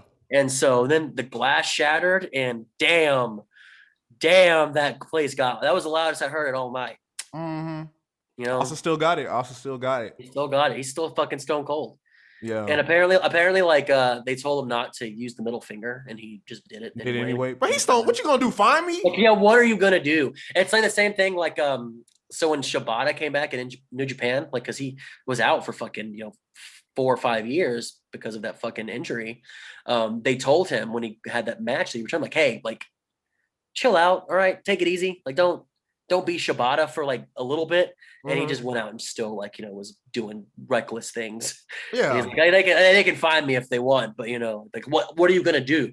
I'm fucking Shibata. He's fucking stone cold. Like he's gonna do what he's gonna do. Exactly. And that's what we love him for. That's why we love him, because we want wrestlers to be their full selves, whatever they're presenting. Do it with fucking conviction, man. Exactly. Yeah. Don't You hold don't them fucking back. believe it. Yeah. You only And it gonna be was, there like 2 nights, so like, what the fuck? yeah. What's the punishment? You're not even And in contract, like, you know what I yeah. mean, or like And whatever. fucking he just beat Kevin Owens' ass all over the arena. And Kevin Owens was a champ during that. He sold that shit like it was he was awesome. Yeah. That was so much fun. So what we did though was after the Charlotte Rousey match, we were my friend and I were both like, hey, do you want to like just go up on the balcony, just kind of watch it from there? So like once the Stone Cold thing happens, we can just fucking book it out, like dip. So we did that. Crucial. That is crucial. We watched it just from up top. We're like close to the exit. So like we saw him do everything, got the 1, 2, 3. And then we left, but like, there were still screens so we could still see what was going on. He was just, drinking beer, giving stunners, doing his thing. And it was great. And that was WrestleMania. We got the fuck out of there and we got out. That's cool, man. Yeah. So I hit night 2, last minute decision to go to night 2 because I was like, look, this is like up the street, down the street type shit. Let's go ahead and go. Let's go ahead and go. So we went ahead and went to WrestleMania night 2. It was pretty dope. Before the event started, there's a guy walking around that looks like Kevin Owens. I don't know if you saw him, but he dressed like Kevin Owens, and it was this other guy kind of like looked like Macho Man. We're gonna start a wave, so everybody on 1, 2, 3. Man, sit the fuck down, bro. I hate waves. Yeah. Oh, you didn't do it. Okay, let's try it one more time. I hate anything where the fans make it about them. It's like, shut the fuck. Yes, sit down, bro. I hate that, bro. I'm here to watch the damn show. I don't care about you. This was before the show and shit started, granted, but like still, like, everybody around me was like at least 30, bro. Like y'all that entertained by sit your ass down. Just corny ass. Anyway, so that was going on. They had some pre-show stuff. Then it just started straight away with the tag match. It was RK Bro versus Gable and Otis and the Street Profits. It was a good match. I'm not gonna go through fucking armbar by armbar, but it was a good match. Randy and Riddle won. Riddle hit the top rope, RKO off the top. That shit was dope. That shit was hype. 1, 2, 3 cows into it. Gable Stevenson came in. We'll see how it goes. He's probably not gonna do nothing for a while. Stevenson. Stevenson. Oh, dude, doesn't his name look so? Not Stevenson, not real names. It's fucking Stevenson. I've never heard that name before. That's not a real name. That's not a real name. You can't convince that's a real name. You can't take 2 already established Steve last names and just put them together somehow. Yeah, I am completely wrong, man. Even though I've never heard Stevenson before in my life. He might be AI created. No, I'm just playing. But, he was like what, a Olympic wrestler, right? Yeah, he's like a world champion. He's like low key on some Kurt Angle shit. I think he's like Olympic gold medalist and shit like that. Yeah, but there was it just doesn't feel as special. There was a little bit of controversy behind that segment. Oh, I forgot about that because he had an allegation, didn't he? He got allegations that putting everything together. Guy kind of sounds like a rapist. Damn it, man. Yeah, it's just like getting people drunk and shit like that. Just don't these college cup thing, and people were like, oh, like, is that a good look? Because like a lot of his have to do with getting people getting drunk and taking advantage of people when they're drunk. Yeah, and Matt Riddle already in there too. I forgot about Riddle. I forgot about Riddle's kind of like controversy. Yeah, see, that's what's hard about like WWE. Like, it's why like sometimes I just I check out because I'm just like I can't do it. I can't do it. As someone who's who's seen a lot of that shit and knows about it, like that's not like, but WWE, like, they're one of the most hypocritical companies in the fucking world. It's like the people they fire for things over the people they keep for things that are far worse. Exactly. Yeah. But anyways, that's another episode. Yeah, the allegations episode. Can't wait. Yeah, the allegations episode. The problematic wrestlers episode. Man, you might as well just make a CYN review. No, I was playing. WrestleMania Night 2 card. I'm trying to see what else I missed. I mean, it was, like you said, it was more of a spectacle. Like, we didn't see no banger match from bell to bell. Right. It was about the fireworks and the bigness of it. And grandeur. Even you talk about like people that are like known for their awesome matches, like what's it called? Like AJ Styles versus Edge. crowd was kind of quiet during the whole time. Like it was kind of like a kind of a rest period. Now that's a popcorn match. You know what I mean? The Edge and AJ Styles didn't really do it. Furthered the storyline for Monday Night Raw because Damian Priest came at the end. Whoop the whoop, did they thing. Women's Tag Team Championship match. This was all entrances. Straight up, like the entrances were about like 15 minutes, and all the girls in the crowd were like, "Oh, Sasha Banks, that's awesome!" Oh, like, cool. It was like the tag fatal 4-way tag belt. Nobody gives a fuck about the tag belts. I am so sorry, but they just don't. I'm sorry, WWE. Y'all haven't done shit with them. What do you want me to do? It was right. Cool for the girls. You haven't booked them the way they need to be booked. Yeah, Sasha Banks won championships like they're fucking championships. First ever victory, right? First ever victory, like championships. First ever victory for Sasha Banks in WrestleMania history, which is fucking crazy. Really? Yeah, that was her first ever WrestleMania victory, and it's the goddamn tag championships. Low key, one of the matches of the night, Johnny Knoxville versus Sami Zayn. This was that was amazing. I was awesome. Absolutely, that was beautiful. Keep in mind, that was everything he wanted. That was everything I wanted more. And here's the thing. I know a lot of people not into Jackass. I grew up watching Jackass, and I grew up watching WWE. Cool. This was a Jackass match, and it hit harder because you had the cameos like Chris Pontius was Party Boy and actually got in the thong and danced on Sami Zayn. Wee Man hit a body slam.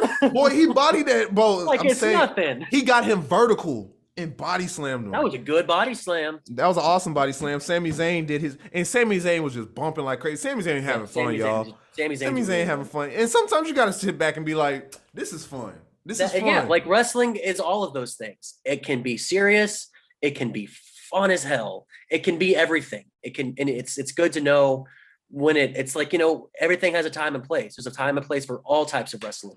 Yeah. And this was one of those cases where it was like, that is great. And like, they sold that shit off like well, because, celebrity matches, that's a real tough one for WrestleMania. That's always hard, but everyone did what they did like so good. And like Sami Zayn was the perfect person for Johnny Knoxville because Sami Zayn's already a guy with that kind of sense of humor and that kind of, he's with a lot of that culture. Like he understands it. Like he gets it. Yeah. Like he understands what's compelling about it. Like, he's a guy with, that kind of taste.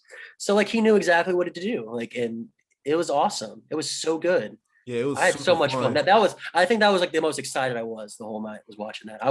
I was having a ball. And they were playing the hits too. And Sami Zayn, he's a trooper for taking that front flip through the table on the outside. That was a pretty sick spot, to be honest with you. I love that stupid ass giant mousetrap, whatever the fuck that was. Yeah, that was cool. It was so dumb, but it was cool. Exactly. And I love whenever Sami Zayn's at the top rope and the fireworks just come out like out of his ass. That was cool. Yeah, just fire him up the ass. But here's the thing though, for those of you wondering, he was still trapped in the mousetrap during the commercial, and it went dark, and he was like, "Get me out!" And then like everybody helped him out. That was funny as fuck. Oh, that's funny. Just skipping over some stuff. I'm about to run through this. Bobby Lashley won. This should have been on Raw, to be honest with you, but it was cool to see Bobby Lashley in person. That dude is huge. Mm-hmm. What else? Metal Moss is huge as hell too. Yes, and then you can see we were in a section 200, and we were pretty up high. You can still see almost towering over the ropes. Like he's huge, and that's why they got him there because he's big. He's big motherfucker. Vince loves big motherfuckers. Now that's a perfect state. He's a perfect stable person because you'll have all these people, and then you'll just have almost right behind them. Like he would be good for a stable. So we'll see how they do with that. What was I gonna say? I did not like how they did the New Day. They did them dirty. First they kick them off night one, then you put them in a little ragtag team match with Butch and all them. Whatever, bro. They lost, right? They lost in 1 minute and 30 seconds. So just Kofi Mania, Big E World Champ, they just throw the New Day anywhere they need them. I don't really like how they're doing them. And it hits harder for me because I identify with Xavier Woods so much because he's doing what I wanted to do, being an unapologetic black nerd. You know what I'm saying? That's why I love Xavier Woods in the New Day and all that stuff. But it just sucks to see them go through that when you had Kofi Mania a couple years ago and now he's just like in a throwaway tag match. You know what I'm saying? But it is what it is. After that, you know what I'm saying? Let's go ahead and get to the nitty gritty. I already talked about Edge and AJ Styles. Pat McAfee versus Austin Theory, one of the matches of the night as well. And they're all coming from people that's not actual like talent. Pat McAfee, he's trained under Rip Rogers. I don't know if anybody knew that, but trained under Rip Rogers, has a love for professional wrestling, a genuine love for professional wrestling. Not talking about Ronda Rousey, but actually has a genuine appreciation for the sport and stuff like that. He retired young from the NFL. Yeah, he did because I he was so know. cold and he was only a punter. And so he retired like he was like 28 or something like that. Yeah, like 28, 29. So now he's at WrestleMania and the match was amazing. The match was dope. He did his thing. He did the backflip spot off the top rope, jumped back up, Shelton Yeah, he's Benjamin athletic style. as hell. He is athletic as hell. And everybody in the crowd, and the crowd was hot the whole night, except for the AJ Styles match. Crowd was pretty much hot the whole night, especially for this match. And Theory won. I mean, Pat McAfee won, and that's awesome.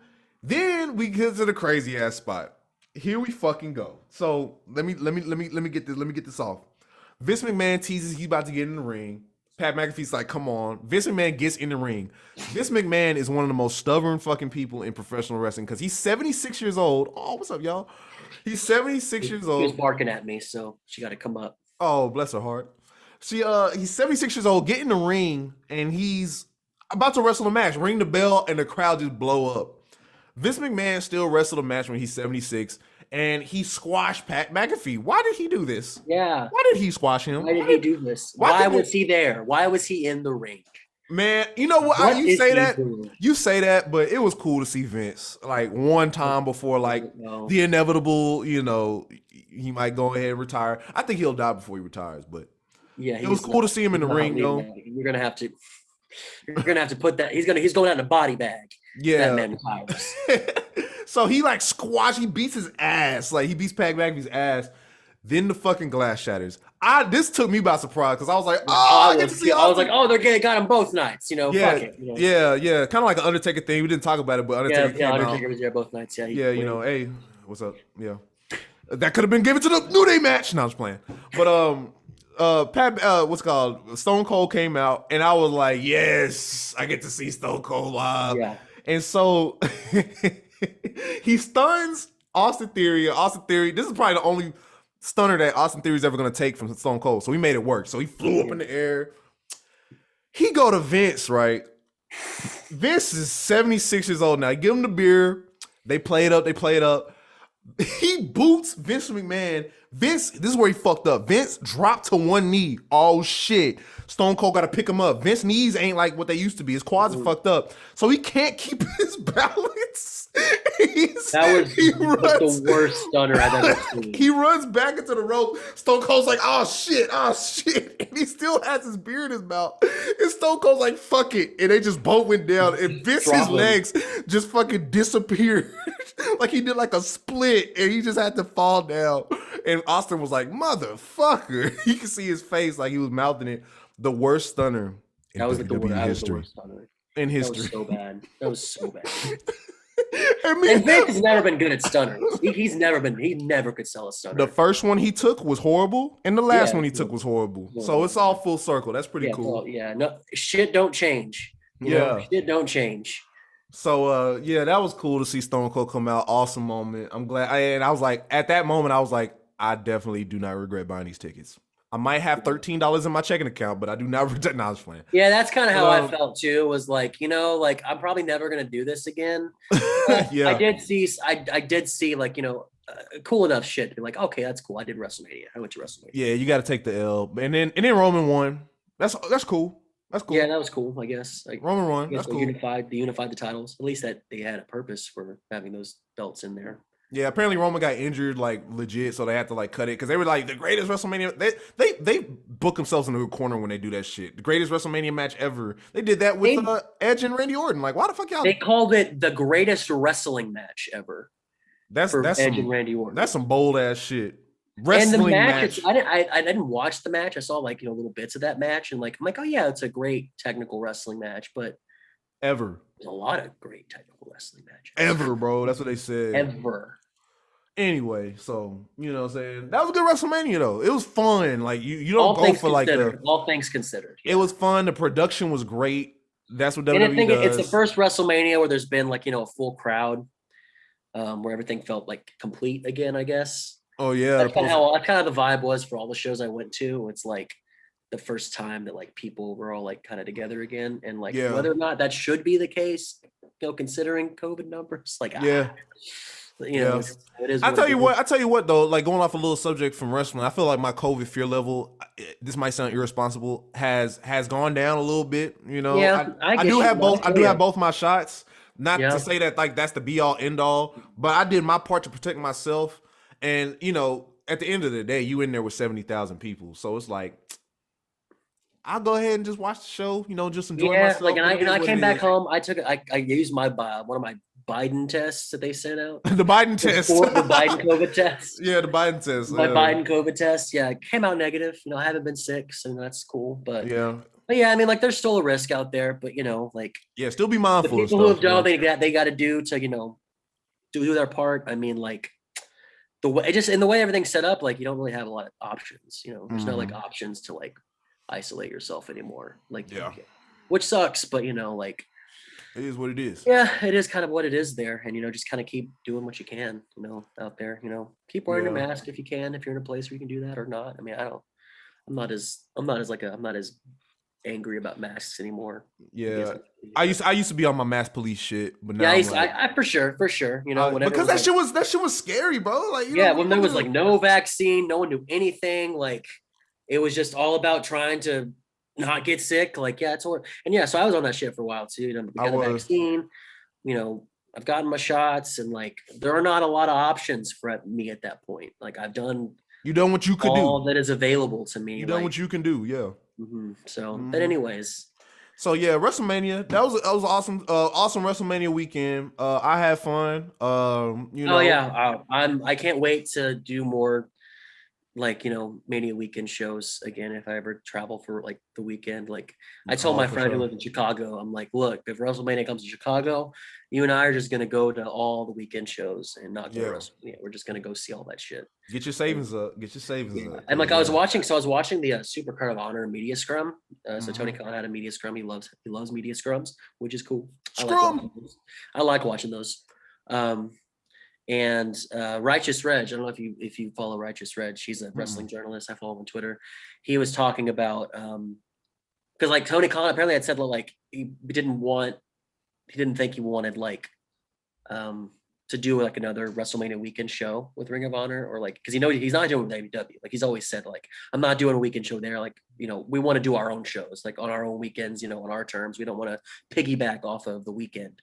And so like that was kind of his thing. So Righteous Reg had kind of brought up the point like of, you know, Ring of like Super Card of Honor. It really has become more than a WrestleMania weekend show. It's kind of become its own special tradition of this weekend. Like, and because it's, you know, it's produced some of the greatest Ring of Honor matches and some of the best, most talked about wrestling matches, you know, over the last 20 years or so, or whenever they started doing Super Card of Honor.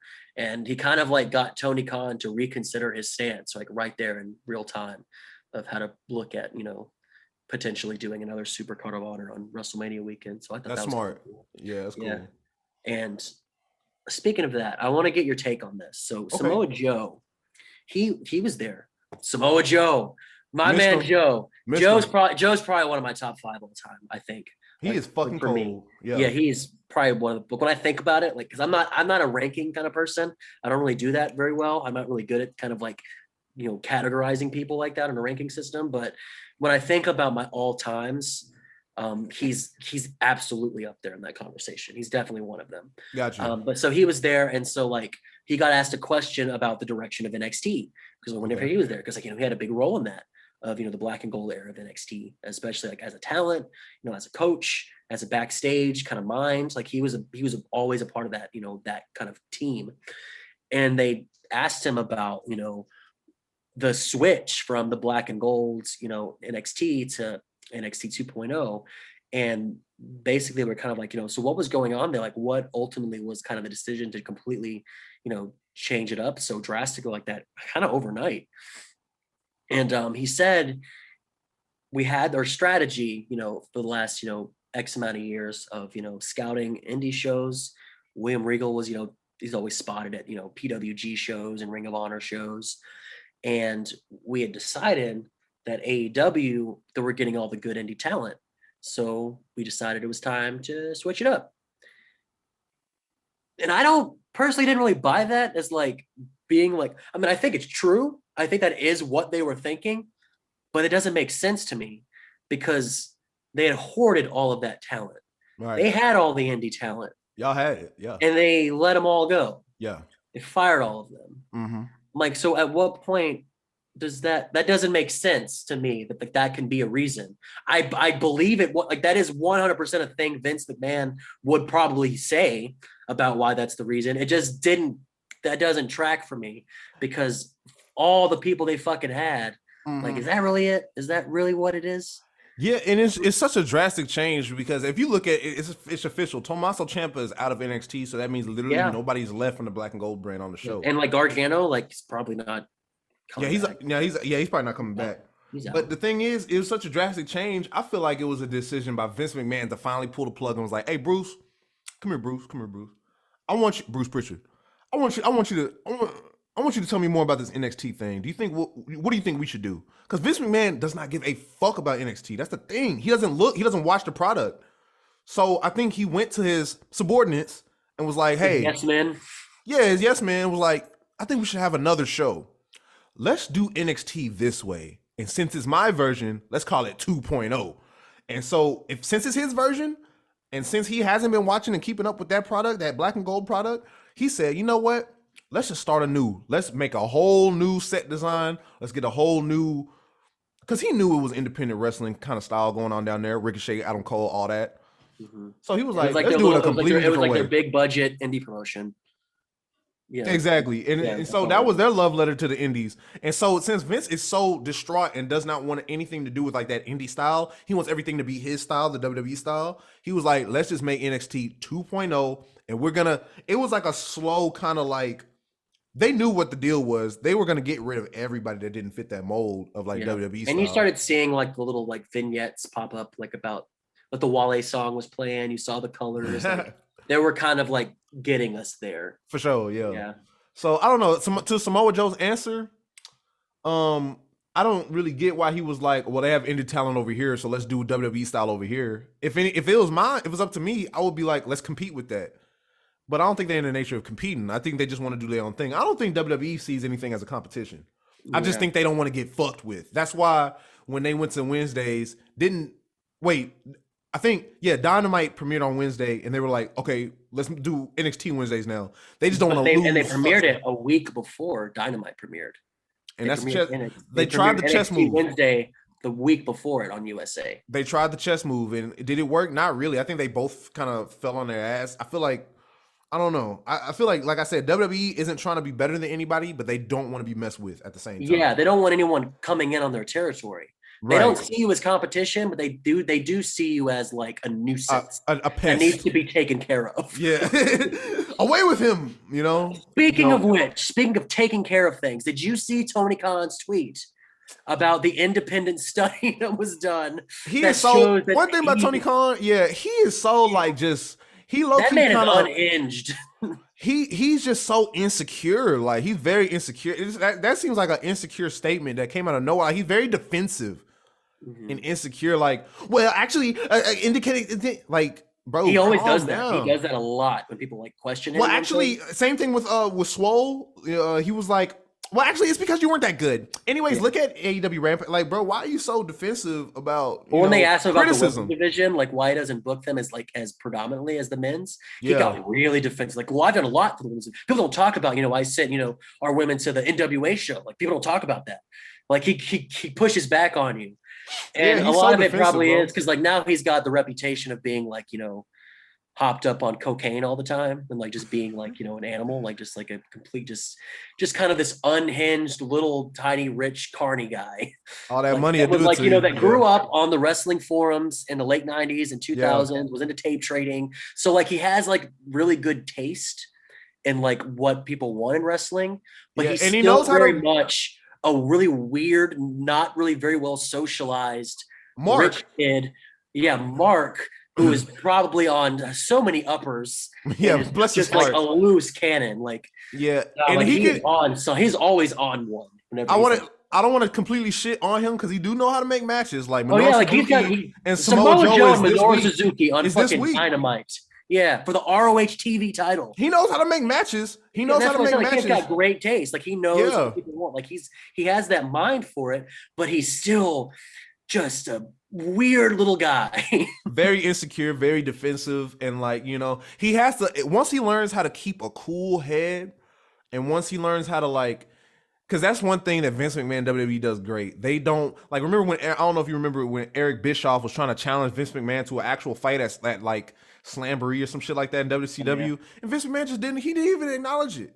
And that's because DX did the thing where they drove up to WCW and Eric Bischoff was like, okay, well, I'm gonna fight Vince. Vince, come to my. But you can't do that. You got to keep a cool head, you know, and cooler heads will prevail, or at least perceive you to be like you actually have control of the situation. Tony Khan, once somebody talks shit about AEW, these wrestling journalists don't know. Yeah, that's something that these wrestling journalists prove himself for some reason. Like, and it's kind of like it's really annoying. In some ways, it's pathetic. But in some ways, I'll be honest with you, it's very fucking funny. I'll tell you that. I'm still laughing at your ass. No matter what, I'm still gonna laugh at you. Like his sort of because it reminds me of like just very like unhinged carny shit. Yeah, like just this rich guy with all this money with his little little carny promotion, and he is just losing his mind every single day. And that's funny to me. That's entertainment. That is entertainment, as Chris Jericho would say. Yeah. Oh my God. With the Jericho Appreciation Society. He has something. One thing I'm gonna get off here in a little bit too, but one thing I'm gonna say about that is that I like the idea of the Jericho Appreciation Society. Go ahead. Yeah. But wasn't that Matt Cardona's thing first? On the Indies? Yeah. Come back as the heel. Maybe it's a coincidence, but honestly, this is probably like one of Jericho's best ideas. I do see them in like in the same vein. I think there are some subtle distinctions, but I totally get it. Yeah, there's some similarity there. At first, I thought it was going to be stupid as shit, and I was just not excited because for me right now, the big story that I am just like fixed on, like I can't get enough of, I'm obsessed with, is the Blackpool Combat Club with Moxley and Danielson and William Regal. Like I am just like so invested in that. And so, like, seeing Bryan Danielson and Moxley go up against, like, Lee Moriarty and Garcia and Wheeler Yuta. And, like, it looks like they're kind of, like, molding these, like, this next generation of wrestlers who fight. And that's what we wanted to be. That's what we wanted it to be at first. Style. Yeah. And so I was like, shit, man. And then, like, with Garcia, like, oh, he's doing that thing. That looks so stupid. But, again, they're wrestlers. And, when they're good wrestlers that are good at their job, they can make things work when they want to. Yeah. And when they feel like they can get something over, they do it. And weirdly enough, I'm kind of entertained by Daniel Garcia, like kind of doing this weird, like kind of doing the whole weird sports entertainer thing. But like, we all know it's like, you're Daniel Garcia though. It's like, there's that kind of like weird self-awareness to it, but like, not acknowledging it. And I think it's kind of funny. I do think it's kind of funny. And I'm more receptive to it now than I was originally. But again, like, cause like it was so much like kind of the big thing I'll say here is when Moxley and Danielson had that match at Revolution, which was like probably my favorite match of that night. I just got really just like started like getting really, really super like craving of like that kind of very physical, almost shoot style wrestling, kind of like the Japanese style wrestling, like which is kind of what ROH was kind of modeling itself after when it came around. Yeah, like they were all watching Japanese shit. So like I just started like getting really wanting to see all that. So I've been like watching a lot of like old '90s, like All Japan and New Japan stuff from back in the day, where like that style was like at its best. And man, I'm just hooked on that kind of stuff.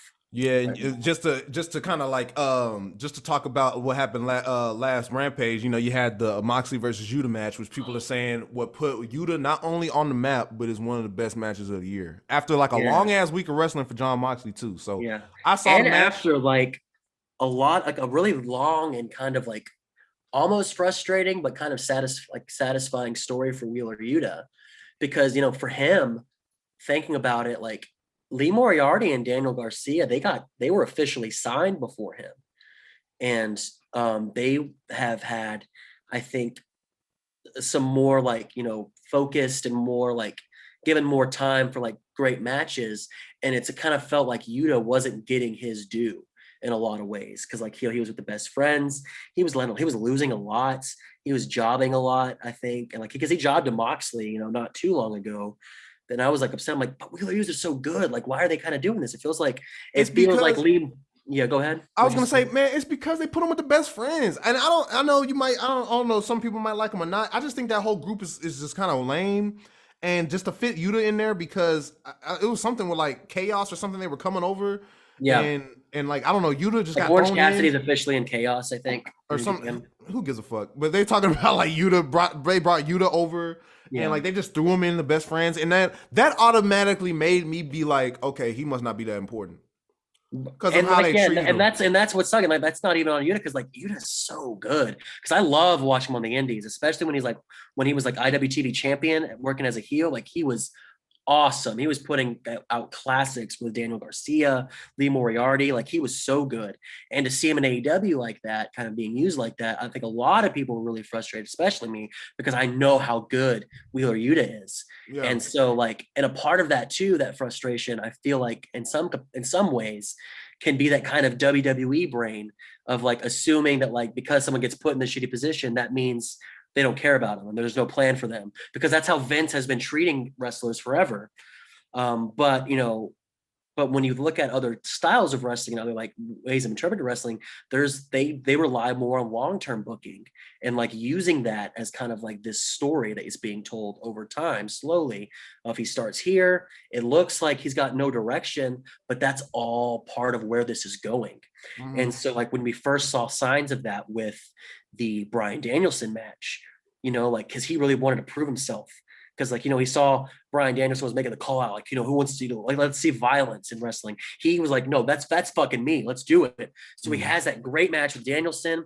He's trying to prove himself, and he gets the slap from William Regal. He gets in his face. Like you see it building to something. Yeah. And then he gets that match with Moxley. And that was it. That was the one where the game has shifted for him. Because now he's ROH Pure Champion. They got a Supercard honor, which is pretty dope. That's pretty dope. And now he's a part of the Blackpool Combat Club. And I love the storytelling with the Blackpool Combat Club because it started it started with both of them getting slapped. And John Moxley said, if you want to fight with me, I got to break blood with you. Yeah, he said like I don't fight alongside with someone unless I bleed with them first, which is a badass thing to say. And that's kind of like an initiation. You got to bleed with Moxley. And then you'll get slapped out Regal, which Yuta did the other night, and then he stepped up to him and he wrote BPC in blood on his chest. The BCC thing, Mm-hmm. And then so I'm ready to see where this stable goes. Yeah, now you got a champion in there. Great. So when y'all walking out, you're gonna have the title belt on Yuta. Since I as you can see, the FTR match, they brought the titles out when they fought the Young Bucks, so that was cool. So they're actually legit working together. So I'm ready to see where it goes. Yeah, that's my favorite story right now, just because I'm just really into that style right now too. Like I haven't been watching anything else except for like just like watching old All Japan matches. This is what I've been doing like the last week. I've just been like, when I come home from work, I sit down, I get my vape, I get a little stoned, and I watch some like 90s Japanese wrestling, and it is awesome. recommend me some matches, and I'll research them, and maybe we can talk about some. Maybe we can talk about like a show or something like that. We can do like a review or something like that. Yeah, I'm down for that. We should do it. Yeah, absolutely. I would love that. Yeah, great shit. So, ladies and gentlemen, coming soon. We might have some All Japan or like old school 90s Smash Mouth. Some different reviews, something like that from maybe that 90s era All Japan. So today we reviewed WrestleMania 38. Then we did a little talk about Rampage. I hope you guys like the podcast. I know a lot of people are fucking with us on Twitter. On TikTok, which is dope. So keep on checking out the TikTok. That. Yeah, and we're on YouTube still. Subscribe on YouTube. The Hardy Boys Iceberg got taken down. God damn it. Spent 2 weeks on that fucking video. Why'd it get taken down? I tried to do the copyright thing where I switched the fucking horizontal you inverse it? Yeah, I tried to invert. Then I tried to zoom in a little bit, so they still caught my ass. So I'm gonna have to find out a way. God damn, that's the only thing. I don't know how these other channels get away with this shit. Yeah. It's because we don't have that many subscribers. But anyways, YouTube's still up. Got some more highlights, podcast highlights, and full episodes on there. Check out, of course, the podcast y'all listening to right now, Spotify, Google Podcasts. I'm gonna try to get on Apple Podcasts too. I had a couple of requests for those. So Shane, anything else you wanted to expand on, talk about? Nah, man, we covered a lot of ground today. Did. Oof, that was good. You got a concert to go to later, right? Yeah, I'm going to see Charlie XCX tonight. Oh, okay, cool. Yeah, at the House of Blues. House of Blues, Dallas. So that's gonna be fun. I'm probably just gonna rest because I got work in the morning. So I feel it. I'm probably gonna. Yeah, this is my weekend. This is my first day off tomorrow. Oh, nice. Yeah, so I'm probably gonna sit watching One Piece and then just chill. Probably get stoned. Oh yeah. And yeah, That's it's gonna be that. So until next time, y'all, it's been me, Darian. It's been Shane over there, and Digital Suplex Radio. We out. Peace.